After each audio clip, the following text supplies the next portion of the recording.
Unlimited shop on YouTube. What's up, you guys? Super Misfit checking in. Today we're gonna cover first gen Camaro LS swap costs. But before we get into that, make sure you guys click that subscribe button and turn on those post notifications. And also, if you have Instagram, make sure you go follow Super Misfit _ Camaro, and I am Winston. All right, first gen Camaro LS swap costs. So what we're gonna cover with this chart is how much I got invested in my 68 Camaro, and we also gonna cover a cheaper way. And we also have parts that you need basically just to get your car at least crunk up the way you can put down the street a little bit. So first and foremost, you're gonna need an engine, you're gonna need a transmission, you're gonna need motor mounts, crossmember, engine harness, exhaust manifolds. I got that in there because there's a lot of factors that play in there. You can always use the stock ones, but we're gonna elaborate on that when we get to the short. Fuel lines, fuel pump, you're gonna need a tune, at least delete the vats, radiator and an oil pan, radiator and fans and an oil pan. Those are the main things you're gonna need to complete your LS swap. So let's get into it. As far as parts go, the first parts you're gonna need engine and transmission. I actually have 3,500 invested in my LS3 4-related combo. I actually had to piece together my front accessories from places like Craigslist, OfferUp, and Marketplace and stuff like that. But altogether, I got roughly 3,500 tied up into my LS3 4-related combo. Now, the cheap way would be to go get you a 4.8 or a 5.3 with a 4L60 behind it for anywhere between $500 to $800. You can find those on Craigslist, OfferUp, Marketplace, and Savage Joints, and those pretty much come with the motor, the transmission, the wiring harness, exhaust manifolds, the intake. And it's not hard to find a Gen 3 motor anywhere from $500 to $800. All right, and we back. And up next, you have the harness. Now, I actually spent $0 on my harness because that's what I do. I do a lot of electrical stuff. Me, my uncle, and my cousin, we sit in the front yard, had a little barbecue, and reworked the harness over maybe a matter of 7-8 hours, just kicking back, chilling. We reworked the harness, so I'm $0 invested in my harness. But now, like I say, the cheaper way, you take the stock harness that you got with your $500 to $800 motor and pay someone anywhere between $300 to $400 to rework it, or you can always go on eBay and find you another harness, a cheaper harness, for anywhere from $300 to $400. As far as finding somebody to rework your harness, they have people with ads on Facebook, Craigslist, Marketplace, and stuff like that. All right, now we're gonna get into the exhaust system. I actually put the exhaust in here because it's a lot of factors that go into this. Some people with the first gen Camaros, they prefer long tube headers. Some people don't mind mids. Some people don't mind shorties. In my case, I went with long tube headers.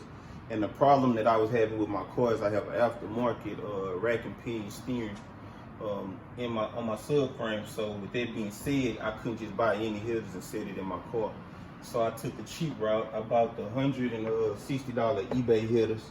I spent another $200 getting those fabbed up from a local guy here in Houston, and also sending them to Houston Coating Source right off 290, and spent another $250 to get them ceramic coated. So altogether, I got $610 invested in my headers. Now, the cheap way would be to run the stock manifolds. That's $0. You can save a whole lot of money if you don't have no preference. You're not really tripping on how it looks. You could always roll with the stock manifolds. That would be $0.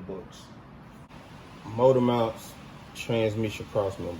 So actually, I got my motor mounts and transmission crossmember in a package from BRP Hot Rods. The kit was $489 before tax. And the good thing about that was I actually had to get that one because if I would have went with a lot of other options for a motor mount, my motor would sit too low and it would have never cleared my rack and pinion steering. So those mounts there had to sit at the exact height that I needed my motor sitting at. Now the cheap way would be to spend the $34.99 with ICT billet. They have some plates that you can order off eBay or you can get directly from them. They're pretty cheap. A lot of people use them. Those gonna mount to the original small block or Chevy motor mounts. You should have no problem with those. And as far as cross members go, some people might decide to use their stock transmission and whatnot, or you may decide you want to use a new one. You can always pretty much fab one up, find somebody locally if you can, or if you handy with a welder, you can fab one up. Fabbing shit costs no more than $150. So that'll put your total at $184.99 on the transmission, Crossmember, and the motor mount. So as far as fuel line and fuel pumps, I ended up buying the eBay kit. It's $200 on eBay. It comes with all the fuel line. It comes with a bunch of fittings, and also it comes with the regulator. As far as my fuel pump, I actually have I spent $0 on that. My cousin was doing a swap on a Firebird, and he already had a tank. Now this is the fuel tank that I was telling you guys about over there when we was at the price chart. This is actually a stock gas tank out of a 68 Firebird. We took the stock tank, we cut out right here, as you can see. We cut this section out of the tank. And we made a cardboard template. We got the tank out of a 2002 Camaro. 2002 Camaro. Laid the template out, pulled the fender unit out, laid the template out on top of the tank, cut it out, set it in here, burned it in. And we dropped, put a 250 Walbro pump inside of there, set it back in, haven't had no problems out of it. So I got $0 invested in my fuel pump and fuel tank setup, just $200 over here for the eBay kit. Now, if you were going a cheaper route and you really didn't care about whether your pump was internal or external, the cheapest way would be to also buy the $200 eBay kit for the fuel lines and the regulator, and just buy the $54.99 inline external high pressure pump. It's like a 340 liter power pump, I believe. We have a clip of it as well. And up next is the tune. Now on the tune, I spent $250 just to get up and running on my first tune. That's for a street tune. And that's pretty cheap. So on the cheap way, you could duplicate that for the same thing. Find somebody locally that'll give you a little regular seat tune, hop in the passenger seat, plug up your OBD2, and tell you drive around the block, and they'll set everything up and give you a basic street tune for $250. Now as far as Radiator and Fans, I actually have a 2002 Radiator and Fan combo. You can get those from Savage Yards for about $125. And that's pretty much the cheapest way you go. If you read a lot of forums, a lot of people are actually using that exact same setup with success. And that's the cheap way as well. You can duplicate that for $125. Now, you're gonna need an oil pan because our cars sit kind of low. So being that you need an oil pan, I spent the $367 on the Harley 302-2. It's a pretty solid oil pan. It's a low profile, so it can sit exactly how you need to sit on the car with no problems. But I worry about tearing it up. And I done a little researching for the cheap way, and I found one on eBay for $220. It's an LS aluminum rear sump low profile oil pan. Okay, now that's the basic stuff that you need just to get your car running, and all of that add up to just to crank the car pretty much. The total for my way is $5,541. The cheap way is actually $2,234.98. Now you also have to factor in the X factors. X factors consist of stuff like drive shafts, cold air intake, hoses, and other miscellaneous parts that you're gonna need just to get up and run and actually hit the road. Belts for the water pump, stuff like that, hose clamps and other things. Let's just say if you knew what you were doing, you spent $1,000 for the X factor. We're gonna add that up on both sides.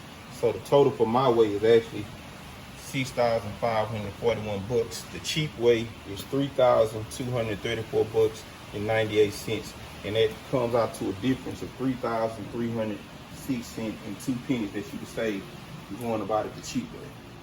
And that pretty much covers the cost of a first-gen Camaro LS swap. But now, whenever you're doing your swap, the #1 killer of any budget is ignorance. So before you get to doing anything, please, please, please go over your car, see what you got in your car, do a bunch of reading, a bunch of research for what would work with your car, and also have a good idea of what you plan on doing with the car in the process of that. Because it's a lot of stuff that they make out there and sell that you absolutely don't need. It's just a preference part. You get by fine pretty much with basic stuff if you're just gonna be moving around.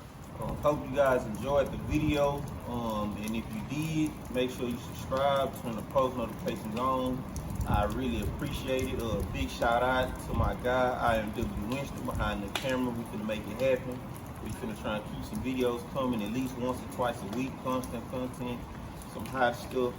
But on a serious note, man, when you're doing the LS swap, please don't quote me on the cheaper way. There's probably plenty other ways you can do it, tons of other ways you can do it, way cheaper, way more cost efficient. You know, it all comes down to how much time you have in your hand, how much experience you have with the cars, this, that, and the third. But this is my swap right here. As it sits now, the price that I gave you guys was basically like on what it cost me just to set it up, basic stuff. But I got a lot more going on with the car now, you know what I'm saying? Hopefully I can find some pictures or whatnot. I could drop them in this video, show you guys what it looked like when I first did the swap. It didn't look nothing like this.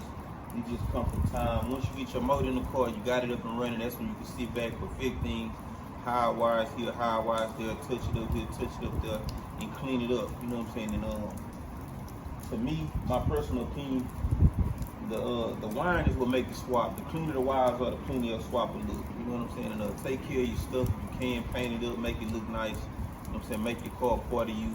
And just get hands on, step outside your comfort zone. 10 minutes here, 15 minutes there a day, you know, and you get closer and closer towards your goal. Don't get frustrated. If I can do the swap, you can do the swap. Super Misfit, check it out.